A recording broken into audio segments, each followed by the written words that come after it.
Hello, this is Matt on the Moon Lambo channel. Just yesterday, market participants, typical retail speculators, were much happier than they were today. A price of Bitcoin was heading to the upside. XRP was following along with the rest of the altcoins out there. Whole market moving in tandem, positive developments, sentiment getting better, and it's gone. In fact, that's the headline for you today on your screen. Look at it. And it's gone. Bitcoin dips below $30,000, erasing this week's gains. And you know what it made me think of? I bet a lot of you thought of this as well. How many South Park fans out there? Remember that episode? I think it was the Margaritaville episode or whatever that blender thing was. You know what I'm talking about? You just have to Google this if you don't know what I'm talking about, even if you don't like South Park, because it's hilarious. Just Google South Park and it's gone, and the clip will probably show up. It's one of the characters investing his money into something, and then his little financial advisors helping him diversify it, and then in the middle of a sentence he goes, and it's gone. It's like he invested, and immediately all of it's gone. It's a waste. It's all zero, and it's gone. That's kind of what happened to the market here. It's not that bad, though. In fact, as I'll highlight in this video, this, according to some analysts that I shared literally yesterday, this was to be expected, actually. We knew that we were at resistance, right? So anyway, I want to highlight that. There's also this headline I found interesting from Crypto Newsflash. Institutional investors lose faith in Ethereum as they increase allocation to XRP and Cardano. Report. Well, how about that? Despite the SEC versus Ripple nonsense, an increase in funds to XRP on the institutional side, institutional level there, decrease from Ethereum. So anyway, but plenty to cover here. But before going any further, I do want to be clear, I do not have a financial background of any kind. I am not offering financial advice, and you definitely should not buy or sell anything because of anything that I say or write. I'm just an enthusiast who enjoys making YouTube videos about crypto-related topics all up in this bitch. But I make these topics about crypto stuffs all up in this bitch just as a hobby and just for fun. Damn it. And if you don't like it, well, you can just get out. Now, as I record this, XRP's at 40 cents. Bitcoin's down to $29,862. But it was above 32,000 when I was making a video about price just yesterday. It was nice to see that it had gotten that high. And then, of course, it's 24-hour low of 29,596. XRP dropped as low as 39 cents. Here's the Crypto Fear and Greed Index. It's at 13 out of 100, indicating extreme fear. Yesterday, it was increasing, though. It was at 17 out of 100, which is the highest it had been in some time, actually, from my recollection, anyway. And it's gone. Oh man, these poor little people, emotional buyers and sellers. You're going to have a bad time, son. But things looking good for XRP on the whole. So here's the piece from Crypto Newsflash about institutional money flowing into XRP, in fact.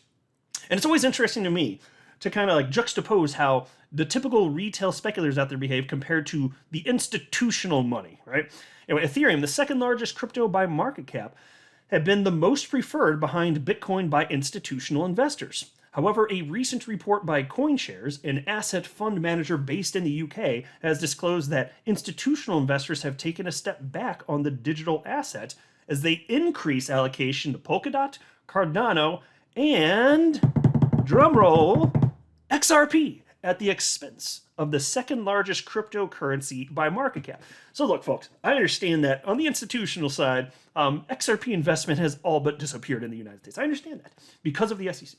But it's not going to stay like that. I'm telling you, you just wait. So fine, Grayscale, one example, they're the one that comes to my mind typically first anyway, because they're just so well known in the world of crypto. Grayscale, they dissolved their XRP trust. But can you blame them?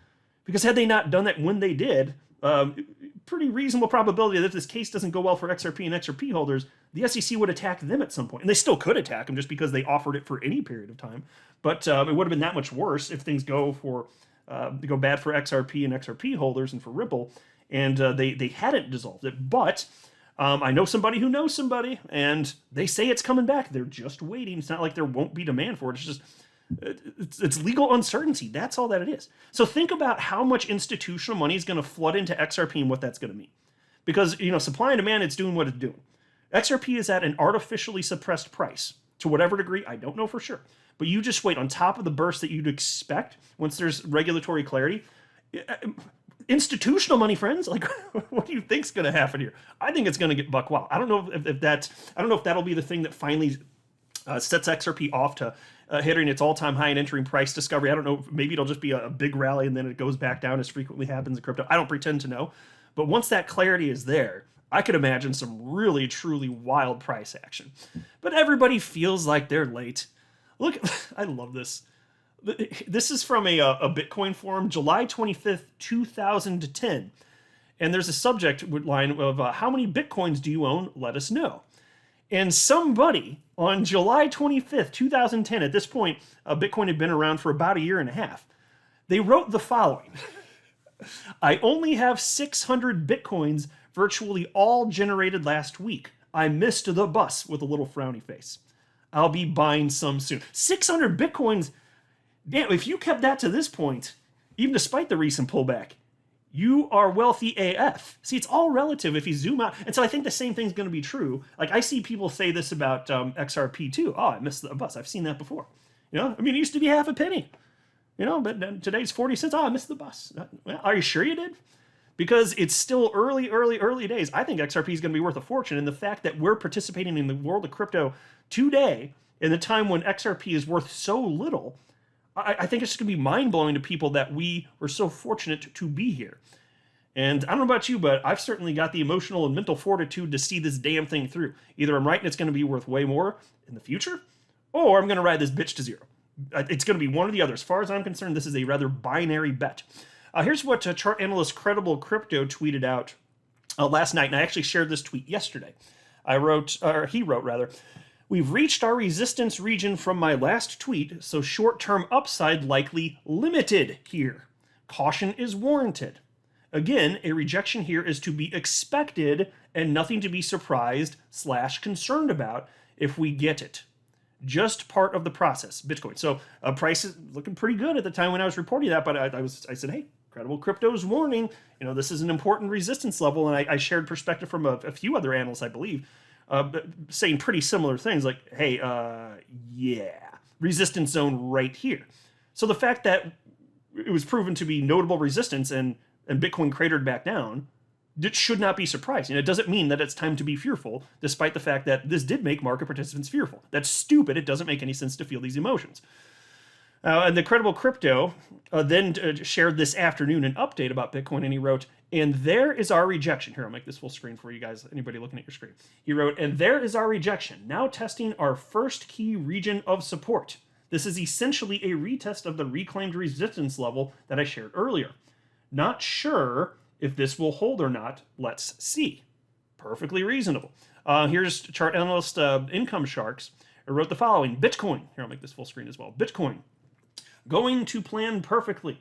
Don't get too bearish when we sweep the bottom gap, then head back up. So there you go. He was anticipating this as well, but he does think ultimately we're going to be moving to the upside. Nothing to be freaking out about here.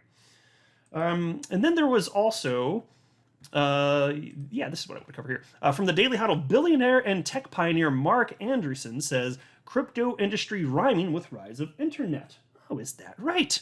And I think that this is right. Now, a lot of people are making this comparison, but this individual, this is the first time he's ever done it, as he points out. Silicon Valley venture capitalist Marc Andreessen is weighing in on how the rise of crypto and blockchain compares to the internet's early phases. In an interview with the Banklist podcast, the co-founder of Andreessen Horowitz says he's never before compared any new development in tech to the rise of the internet until now. And here's a quote. This is the only time I've ever said this is like the internet. If you go back through all my historical statements, one could imagine that with my experience, I could have said it like 48 times.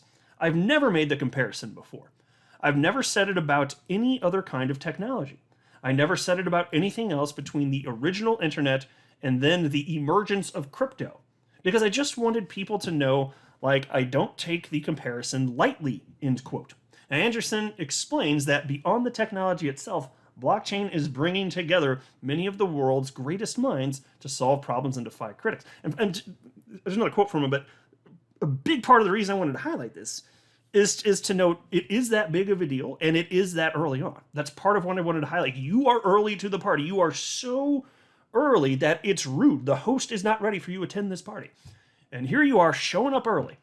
Like, it's what's going to be made. Fast forward a decade, and you tell people that you were in crypto in 2022, like, oh my God, you're so lucky. That's what you're going to be hearing from people.